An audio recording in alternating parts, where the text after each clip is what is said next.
Assalamualaikum warahmatullahi wabarakatuh. Diketahui Asiyah binti Muzahim adalah putri dari Muzahim bin Ubaid dan istri dari Fir'aun. Sebagian pula riwayat menyebutkan ia termasuk dari kalangan Bani Israel. Bahkan beberapa riwayat menyebutkan ia adalah tak lain bibi dari Nabi Musa alaihissalam. Asiyah adalah istri Raja Fir'aun dan putri dari Muzahim bin Ubaid yang memainkan peran mengambil Nabi Musa alaihissalam yang tengah dihanyutkan di sungai Nil. Dalam Al-Quran dan hadis ia disebutkan sebagai tokoh yang memiliki keutamaan, dan pada sebagian dari riwayat Syiah ia disebut memiliki kedudukan yang sama di surga dengan Sayyidah Khadijah. Asiyah mengimani kenabian Nabi Musa alaihissalam, namun di hadapan Fir'aun ia menyembunyikan keimanannya tersebut. Menyembunyikan keimanan sebagaimana yang dilakukan Asiyah merupakan di antara dalil yang menetapkan keabsahan yang taqiyah. Asiyah bukanlah wanita biasa. Kekuatan dan status yang ia miliki selamanya tidak akan dapat ditandingi. Dia adalah seorang wanita yang tidak pernah membiarkan dirinya ditentukan atau dibatasi oleh keadaan yang sangat menyakitkan. Dalam dirinya, ia membawa keyakinan dan kesadaran diri yang begitu dalam, sehingga dia rela mati demi apa yang dia imani. Karena alasan ini, Rasulullah Muhammad SAW menyebut dia sebagai salah satu wanita terhebat sepanjang masa. Suatu hari Nabi Muhammad bersabda, banyak laki-laki yang mencapai kesempurnaan, namun tak seorang pun di antara wanita yang dapat mencapai kesempurnaan kecuali Maryam binti Imran dan Asiyah istri Fir'aun. Kisah Asiyah ini dimulai di Mesir, tempat ia tinggal bersama suaminya yang mengaku sebagai Tuhan, yang dikenal sebagai tiran terbesar sepanjang masa. Setelah diberitahu oleh seorang peramal bahwa ia akan dikalahkan oleh seorang laki-laki dari Bani Israel, Fir'aun pun memerintahkan semua bayi laki-laki untuk dieksekusi. Al-Quran menggambarkan kehidupan Bani Israel yang mengerikan dalam salah satu suratnya. Ingatlah ketika kami menyelamatkan kalian dari pengikut Fir'aun yang menimpakan siksa yang berat kepada kalian. Mereka menyembelih putra-putra kalian dan membiarkan hidup putri-putri kalian. Yang demikian itu merupakan cobaan besar dari Tuhan kalian. Quran Surat Al-Baqarah ayat 49. Ketika Nabi Musa lahir, sang ibu pun ikut mengenang nyawanya. Namun Allah SWT berjanji bahwa dia akan aman dan menyuruhnya memasukkan sang bayi ke dalam keranjang, lalu dihanyutkannya ke sungai Nil. Dalam surat Al-Qasas ayat 7 disebutkan, dan kami ilhamkan kepada ibu Musa, susuilah dia, Musa, dan apabila kamu khawatir terhadapnya, maka hanyutkanlah dia ke sungai Nil. Dan janganlah kamu takut dan jangan pula bersedih hati. Sesungguhnya kami akan mengembalikannya kepadamu dan menjadi salah satu seorang Rasul. Seperti yang telah dijanjikan oleh Allah SWT, bayi Nabi Musa tiba dengan selamat di pantai dan ditemukan oleh Asiyah ini.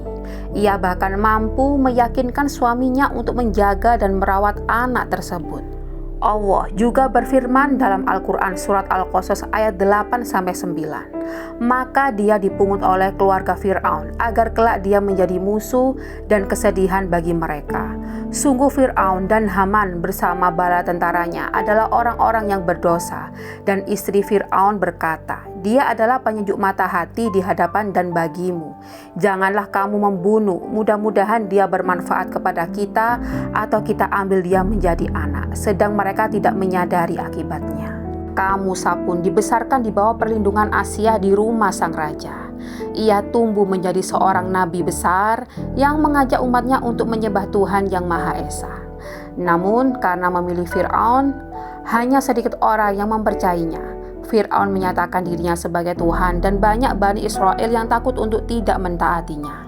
Allah SWT lalu berfirman dalam surat An-Naziat ayat 23-24. Maka dia mengumpulkan pembesar-pembesarnya lalu berseru memanggil kaumnya. Seraya berkata, akulah Tuhanmu yang paling tinggi. Bagi mereka yang berani membangkang kepada Fir'aun dan beriman kepada Musa, ia bersumpah akan memberikan hukuman yang berat. Namun ketika para penyihir menyadari kebenaran pesan Musa, mereka langsung percaya kepada Tuhan yang Maha Esa, yaitu tak lain adalah Allah SWT. kepada mereka, Fir'aun berkata, "Dia Fir'aun berkata, apakah kamu telah beriman kepadanya, Musa, sebelum aku memberi izin kepadamu? Sesungguhnya dia itu pemimpinmu yang mengajarkan sihir kepadamu. Maka sungguh akan kupotong tangan dan kakimu secara bersilang, dan sungguh aku akan menyalip kamu pada pangkal pohon kurma, dan sungguh kamu pasti akan mengetahui siapa di antara kita yang lebih pedih dan lebih kekal dibayanginya." Quran Surat Toha ayat 71.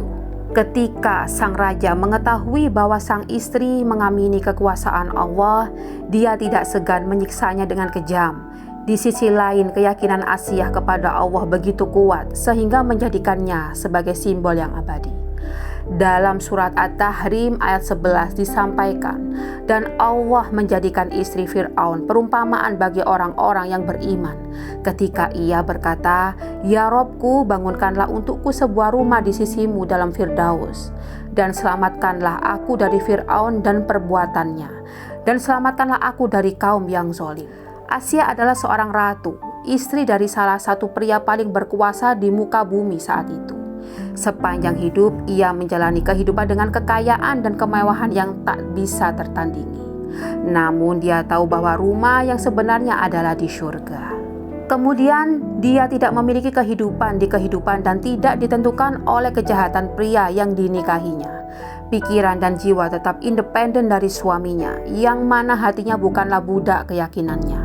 Dengan tegas, Asiyah binti Muzahim menolak untuk tunduk pada tirani suaminya itu. Ia pun secara sadar memilih untuk mengabdikan jiwa dan hidupnya kepada Allah Subhanahu wa Ta'ala. Dalam kisah Asiyah ini terdapat contoh abadi dari seorang wanita yang memilih akhirat di atas semua gemerlapnya dunia ini.